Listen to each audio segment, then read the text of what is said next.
J'ai écrit Sois une femme en construction parce que je connais cette sensation d'être en chemin sans encore se sentir arrivée. Je connais la femme qui avance mais doute encore, la femme qui sourit mais se cherche, la femme qui croit en elle certains jours puis se remet en question le lendemain, la femme qui veut réussir sa vie mais ne veut pas se perdre en route.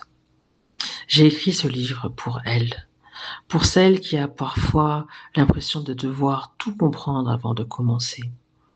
Pour celle qui se juge parce qu'elle n'a pas encore tout réglé.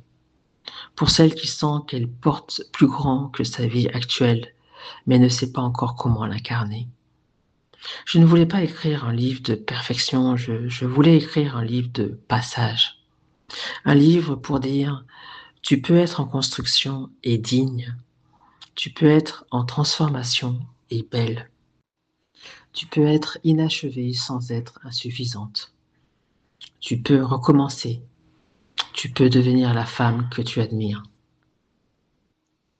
Et aujourd'hui, je comprends que ce livre est aussi devenu un point de départ.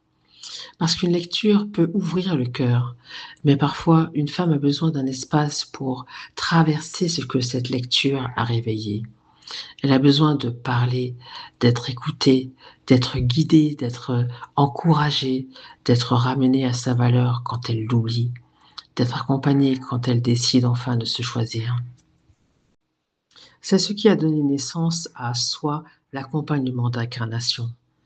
Pas un coaching froid, pas une méthode plaquée, pas un programme de performance.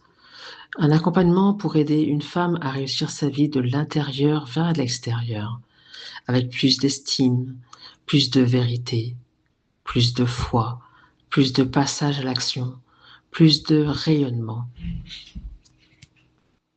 Dans les prochaines vidéos, je vais t'offrir quelques pistes concrètes pour commencer ce travail. Parce que parfois, avant même de s'inscrire quelque part, une femme a juste besoin qu'on lui pose les bonnes questions.